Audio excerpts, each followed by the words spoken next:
Vocês imaginam a direção diferente que teriam tomado todas as ciências, né? Se isto tivesse entrado vamos dizer, na corrente maior, na corrente mais popular, mais conhecida. Você tem muitas histórias da filosofia que nem mencionam João Pessoa. Algumas mencionam, vamos dizer, como um discípulo de Santo Tomás, mas isso que ele está dizendo você não encontra em parte alguma de Santo Tomás. Isso foi ele mesmo que descobriu. Como ele humildemente se chamava João de Santo Tomás, se considerava um comentarista de Santo Tomás, acho que ele mesmo não tinha noção da sua própria originalidade criadora, né? E os outros tomaram esta modéstia como sinal de pouca significação, que era um filósofo menor. Simplesmente não se deram o trabalho de ler a grande obra dele, que é o Tratado dos Signos, que só foi traduzido para o inglês agora, vai fazer o que, 10 ou 15 anos, pelo John Dewey, né? Isso quer dizer que a imensidão de problemas insolúveis criados pela filosofia idealista já está resolvido de antemão, e tudo isso era absolutamente desnecessário. O que não quer dizer que todas as investigações da escola idealista sejam inúteis. Não. Elas nos esclarecem algo sobre o nosso processo cognitivo. Por exemplo, quando Kant fala das formas a priori do nosso conhecimento, ou seja, são as categorias da razão e as categorias da percepção ou da sensação,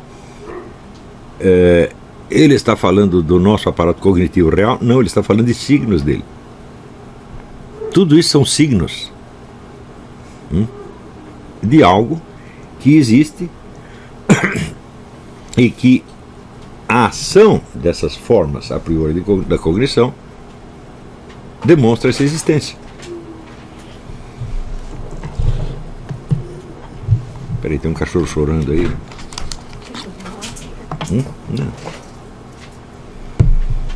Eu quero um café.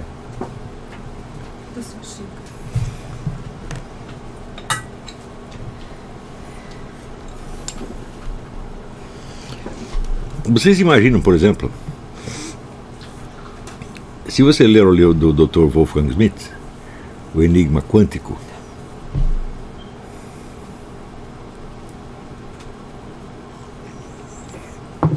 vocês verão que sem essa teoria do signo é de fato impossível dar razão da teoria quântica. Você pode entender, na verdade a teoria quântica não é uma teoria, ela é um conjunto de experimentos que foram realizados milhões de vezes e que se comprovam.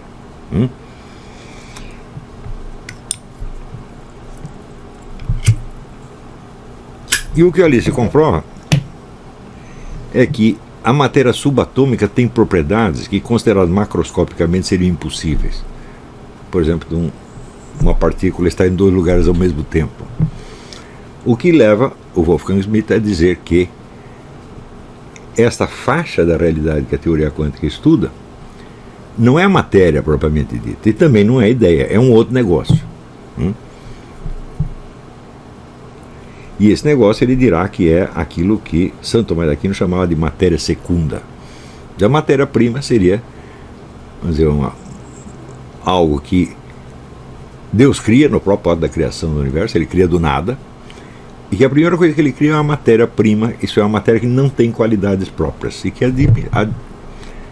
adquirirá qualidade conforme as diferentes formas que lhe sejam impostas.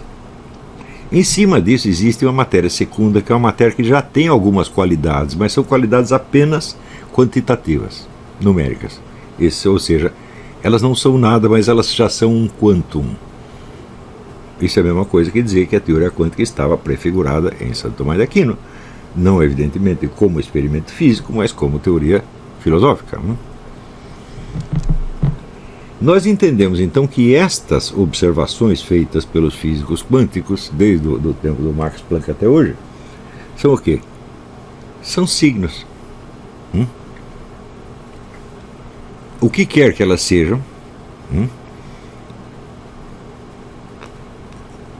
não abrange a totalidade do ser a qual elas se referem. Então, se você pega uma partícula, você vê que ela está em dois lugares ao mesmo tempo, ou qualquer outra propriedade dela, você entende que muitas outras partículas se comportam exatamente assim. E essa partícula que você estudou, portanto, chegou ao seu conhecimento, ela se tornou um conteúdo da sua consciência, ela é o quê? É um signo de todas as outras partículas que se comportam da mesma maneira. Você nunca poderá abranger todas as partículas. Eu digo, mas qual é a novidade de você não poder abranger todas as partículas se nem a porcaria de um objeto tridimensional você pode abranger inteiro? Ou seja, nós estamos eminentemente num mundo de signos. Foi daí que eu tirei a minha teoria, que não está no João Pansot, do círculo de latência. Ou seja, perceber um objeto é decifrar num signo um conjunto de possibilidades de ação que está embutido nesse signo. Eu sempre dou o exemplo, você está andando por uma rua, tem um cachorro deitado. Que cachorro vai fazer? Vai abanar o rabo para você? Vai rosnar? Vai latir? Vai sair correndo? Bom, ele pode fazer qualquer dessas coisas, mas é seguro que ele não sairá voando. Portanto, pelo signo, você abrangeu já instantaneamente um círculo de significados possíveis. Esses círculos de significados possíveis são as possibilidades de ação que este objeto, no caso o cachorro, tem. Se ele tivesse outro conjunto de possibilidades, ele seria um outro ser. Portanto, você teria um outro signo, com outro significado e com outro referente também. Está entendendo? Então, perceber o mundo, perceber a realidade, é perceber uma quantidade enorme de signos, cada um com o seu círculo de latência. Se você tirar o círculo de latência, o resto fica impossível. Porque você só percebe um objeto e não as suas possibilidades. E o que vai diferenciar um objeto do outro são exatamente as suas possibilidades. Por exemplo, quando você vê, sei lá, está andando no mato, você vê uma frutinha, você pergunta, isso se come? Posso comer isso aí? Se eu comer isso aí, vou fazer uma boa digestão ou vou morrer? Essas são duas linhas de propriedade totalmente diferentes. Você sabe que uma fruta pode fazer uma coisa ou pode fazer a outra, mas você não vai perguntar, será que essa fruta fala grego? Você sabe que essa possibilidade não está ali. Se você não soubesse isso, você não saberia o que é fruta, meu Deus do céu. Você não saberia se seria a fruta do professor da USP ou de Heidelberg. Então, a minha modesta contribuição à teoria do Pansot é esta. O signo tem não apenas um referente, mas ele tem um círculo de latência, sem o qual o seu significado, o seu referente não podem ser identificados. Então, isso quer dizer que a percepção humana se constitui de um conjunto imenso de operações conjeturais, pelas quais você pega o círculo de latência. Mas não é uma conjetura pensada, é uma conjetura imediata. Então, por exemplo, se você vê um cachorro, você pode ficar alegre se você gosta de cachorro. Você pode ficar com medo se você tem medo de cachorro. Tá certo? Mas você certamente não vai ficar com fome. A não ser que você esteja na Venezuela. Daí sim, o cachorro, oba, né? Já começa você a salivar, não é o cachorro. Tá certo? Então, essas reações são imediatas e todo mundo pode confirmá-las na sua existência do dia a dia. Tá certo? Então, isto é, não existe esse negócio de um sujeito que percebe um objeto. Quer dizer, aqui tem um sujeito totalmente separado do objeto, né, e lá um objeto totalmente independente do sujeito. Não. Você tem uma interação dinâmica o tempo todo entre as duas coisas. O cachorro também percebe o seu círculo de latência. Porque o cachorro certamente não vai pensar que você é uma salsicha. Um cachorro pode morder você, mas ele não vai comer você. É isso? Então, ele pode sentir na sua aproximação um perigo ou uma alegria, uma coisa auspiciosa. Ele pode sentir qualquer coisa. Portanto, os animais também percebem o círculo de latência. A diferença não é que nós percebemos e eles não. A diferença é que nós podemos rememorar a percepção do círculo de latência e analisá-la. O cachorro não pode fazer. Quer dizer, o que eu estou fazendo aqui é analisar uma reação cognitiva que eu tenho quase igualzinha do cachorro. Mas eu posso dar essa aula e o cachorro não pode. Tá certo? Então,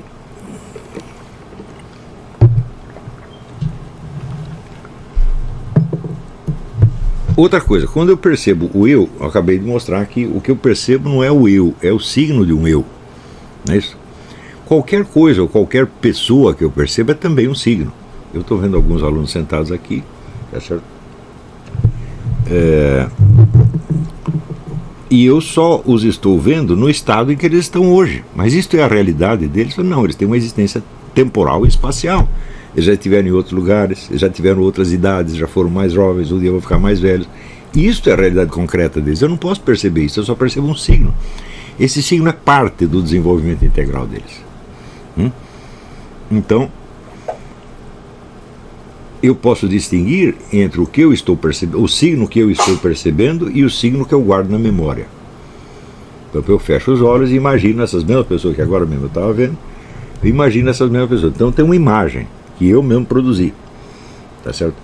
Ora, eu posso alterar esta imagem. Né? Eu posso, por exemplo, imaginar uma pessoa que eu estou vendo nesse momento com uma idade X, eu posso imaginar como ela será quando estiver mais velha. Mas daí eu abro os olhos para ver se ela envelheceu e falo, ainda não.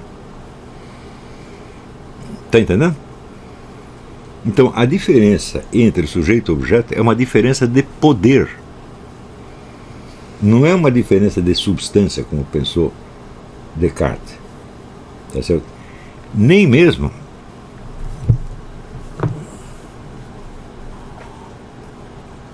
é uma relação funcional. Existem certos signos sobre os quais eu tenho certos poderes e outros sobre os quais eu não tenho, porque eles me impõem, tá certo, a sua inalterabilidade. Eles me impõem a minha impossibilidade que eu tenho de modificá-los. Se eu quiser modificá-los efetivamente, por exemplo, eu posso pegar um pedaço de madeira e posso rachar. Antes ele não estava rachado, agora ele está. Está vendo como eu modifiquei? Mas eu não modifiquei só o signo, eu modifiquei a coisa inteira. Né? Mas eu percebo a modificação inteira que eu fiz? Não.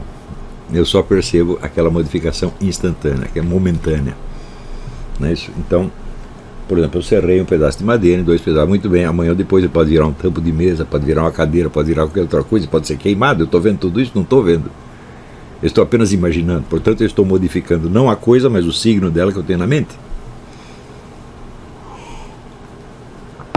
Então, se a diferença entre o sujeito e o objeto é uma diferença do poder de manipulação dos signos, é óbvio que isso modifica todo o panorama e toda a problemática que a filosofia discutiu durante 3 séculos. Então, com isso, nós escapamos do idealismo, escapamos de Kant, escapamos de Hegel, escapamos de todo mundo. Escapamos do positivismo. Eu digo, e do marxismo? Eu digo do marxismo também. Porque, como eu demonstrei no Jardim das Aflições, o marxismo não é um materialismo de maneira alguma.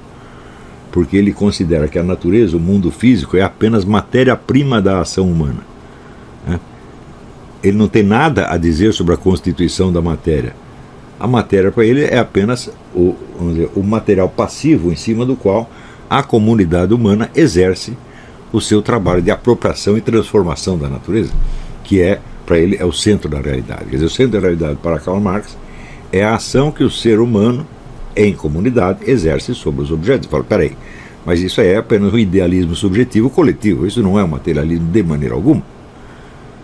Portanto, essas mesmas observações valem também para a visão marxista das coisas. Na verdade, nós modificamos apenas signos, ou seja, partes de coisas.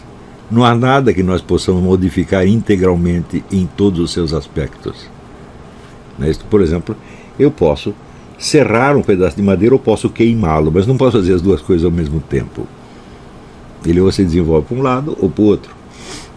Também o exemplo que eu dei no próprio livro Jardim das Aflições, depois que você serrou a árvore e transformou numa cadeira, você não pode fazer ela voltar ao estado de árvore. Então, nos 2 casos trata-se de signos, mas um signo está ao alcance da nossa modificação ou mental ou material. Quando nós modificamos materialmente alguma coisa, também estamos modificando somente um signo e não a coisa inteira em todos os seus aspectos. Está entendendo? Portanto, a ideia de que haja um objeto fora de nós que representa a coisa em si, e existe um objeto dentro de nós que é o pensamento, essa ideia está completamente errada. o que seria a coisa em si? Seria como a coisa seria percebida se ninguém a percebesse. Ou seja, como é a coisa independentemente da percepção humana.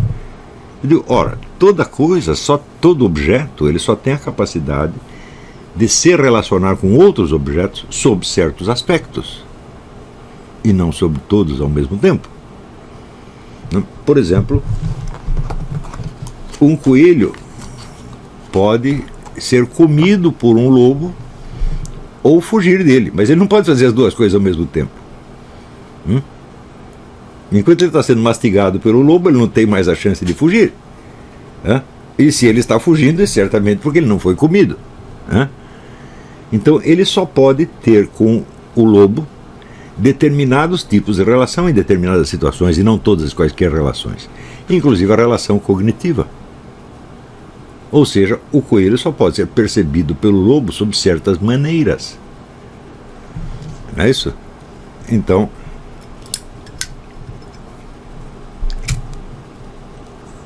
quando o lobo vê o coelho, bom, o coelho está em alguma posição e não em todas ao mesmo tempo, não em todas as que ele poderia ocupar.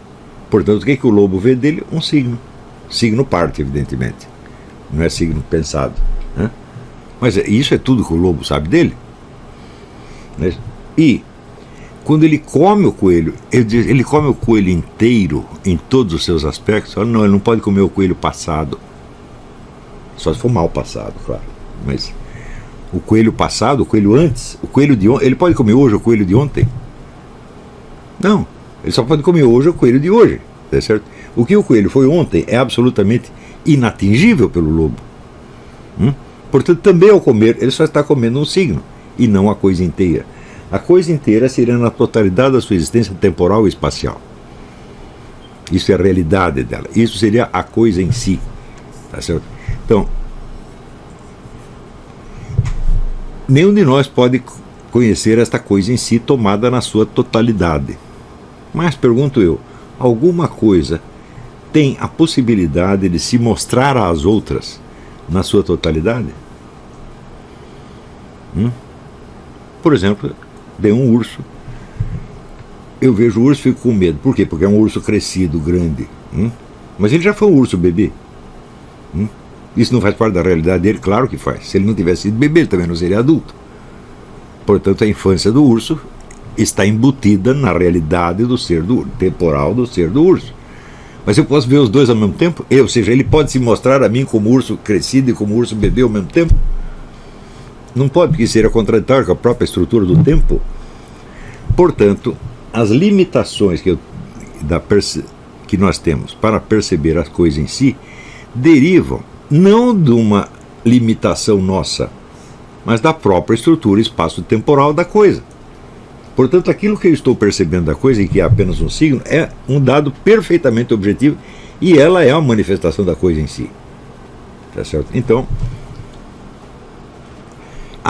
a existência concreta da coisa em si, num determinado momento e lugar, de modo que fosse acessível a mim, é autocontraditória com a própria natureza da coisa. Qualquer coisa que exista no espaço e no tempo, ela existe em vários estados simultâneos e sucessivos, tá certo? Cuja coexistência é incompatível com a existência do próprio objeto. Por exemplo, nós todos fomos bebês e agora somos adultos, tá certo? O estado de bebê e o estado adulto podem coexistir? Não, isso é incompatível com a própria estrutura temporal da minha existência.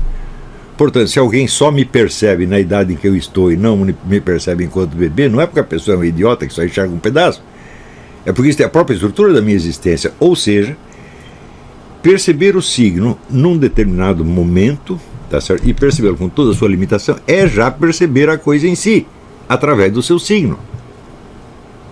Estão entendendo? Então,